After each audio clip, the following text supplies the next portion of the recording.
ये बताइए, जब ये इतनी सुंदर बन के मिलने आई तो भगवान एक बार देख देते तो अच्छा लगता।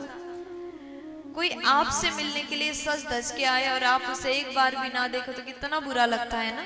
तो आज यहाँ पूतना सुंदर बन के गई, कन्हैया ने नयन को बंद किया। क्यों नेत्र बंद किया? तब सुखदेव जी कहते, महाराज ये पूतना सुंदर बन के आई, खूब तैयार होके आई, लेकिन इसने केवल तन को सजाया था, मन को नहीं सजाया। इसके मन में पाप है, भगवान को मारने के भाव से आई है। भले ही बाहर से कितना भी सुंदर दिखे, जब तक व्यक्ति के मन सुंदर ना हो तब तक भगवान उसके ऊपर दृष्टिपात नहीं करते, इसलिए भगवान ने नहीं देखा। दूसरा कारण, भगवान का दो नयन है ना, ये सूर्य और चंद्र हैं। और सूर्य चंद्र ने देखा जैसे पूतना आई, राक्षसी आई, सूर्य चंद्र ने अपने लोक के गेट को बंद कर दिया, नेत्र बंद हो गया। तीसरा कारण, अगर ये जिस प्रकार तैयार होके आई थी उसको भगवान देख देते, नयन मिल जाता, तो शायद पूतना को भगवान से प्यार हो जाता। हो सकता है करुणा निधान के नेत्र में अगर एक बार देख लें तो उनके करुणा से पत्थर दिल भी पिघल सकता है। पूतना भले ही राक्षसी थी, भले ही भगवान को मारने के लिए आ रही थी, भगवान अगर देखते तो उसका मन बदल जाता, इसलिए भगवान ने नयन बंद किया। चौथा कारण, पूतना राक्षसी, उसके मन में गलत भावनाएं हैं, वो देखने लायक नहीं है। जो व्यक्ति दृष्टिपात करने योग्य नहीं हो उसको देखना उचित नहीं है, इसलिए भगवान ने पूतना को नहीं देखा। प्यार से बोल दीजिएगा।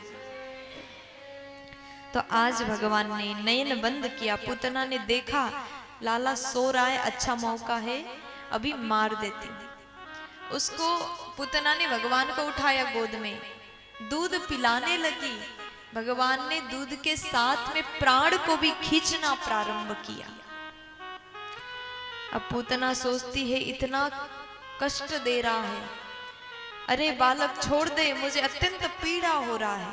लेकिन भगवान बोले, मौसी जिसे एक बार मैं पकड़ता हूं ना दोबारा छोड़ता नहीं। पूतना सोचती पहले तो इतना भारी 6 दिन का बालक, ऊपर से बोल भी रहा है, ये कोई साधारण बालक नहीं है। भयभीत हो जाती, कष्ट हो रहा है, भागने लगी, चिल्लाने लगी, अरे बालक छोड़ दो छोड़ दो छोड़ दो। लेकिन भगवान छोड़ ही नहीं रहे। अब वो उसका जो भगवान मायापति है और मायापति के सामने ये मायावती नहीं चल पाएगी। उसका अपना विकराल स्वरूप प्रकट हुआ, भाग रही, चिल्ला रही, गांव के लोग दौड़ रहे पीछे पीछे, हमारे लाला को छोड़ दे, हमारे लाला को छोड़ दे। लेकिन पूतना आकाश के मार्ग से जा रही है और जैसे भगवान ने सोचा अब इसका उद्धार करने का समय हो गया, तो उसके बाद में भगवान ने क्या किया, प्राण को खींचा, कंस के बगीचे के ऊपर से भगवान ने पूतना को पटक दिया। बोलिए कृष्ण कन्हैया लाल की। इस प्रकार पूतना का शरीर त्याग दिया गया, पूतना का देहांत हो गया और भगवान कृष्ण पूतना के विकराल शरीर के ऊपर खेल रहे हैं। गोकुलवासी दौड़ के गए। इस समय सुखदेव जी कहते हैं कंस के बगीचे में जितने भी पेड़ थे, वृक्ष थे, चूर्णयामास राजेंद्र, वो धूल समान, चूर्ण समान हो गया, सब टूट गए। तो भगवान के जो सौंदर्य था उस समय बहुत सुंदर भगवान लग रहे थे, फूल समान कोमल पूतना के शरीर के ऊपर खेल रहे। सीढ़ी लगा करके कन्हैया को नीचे उतारा गया और मैया ने खूब नजर उतारा। बार बार मैया नजर उतारती है।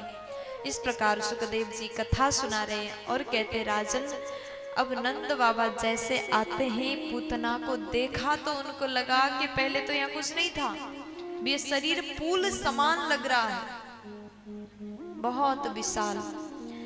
नंद बाबा ने पूछा ये क्या है? ग्वाल वाल सभी बातें बताते हैं और पूतना के शरीर को ऐसे ही आग लगाना संभव नहीं था, तो उसके शरीर को काटा गया, ढेर लगाया और उसको जलाया गया। सुखदेव जी बोले भगवान ने पूतना को धात्री से भी उच्च पद प्रदान किया। जब पूतना के शरीर को जलाया, चंदन समान सुगंध वहां से आया। तो राजा को बड़ा आश्चर्य हुआ। राक्षसी भगवान को मारने के लिए आई थी, लेकिन भगवान ने उसके ऊपर इतनी बड़ी कृपा कैसे कर दिया। पूछ लिया भगवान ने क्यों इतना कृपा किया। तब सुखदेव जी कहते हैं, राजन, पूतना लोकवालघनी राक्षसी रुधिराशना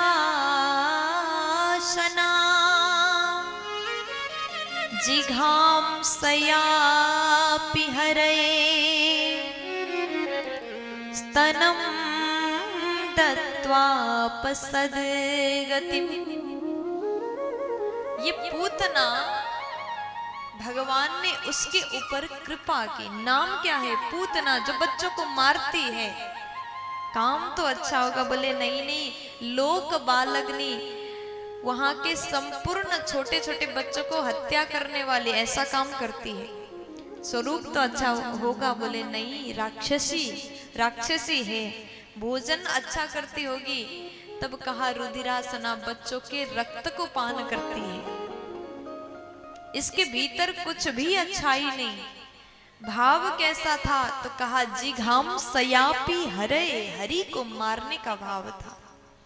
फिर भी स्तनम दत्वाप सदगतिम, जिस प्रकार एक माँ अपने बच्चों को दूध पिलाती है, उसी प्रकार पूतना ने दूध पिलाया। बस एक सुंदर काम को देख करके, माँ के समान एक कार्य को देख करके भगवान ने इसको धात्री से भी उच्च पद प्रदान किया। रही बात इसके शरीर से सुगंध कैसे आया, जिसका स्पर्श भगवान से हुआ हो, उसके शरीर से दुर्गंध तो आ ही नहीं सकता। बोलिए पूतना मर्दन भगवान की जय हो।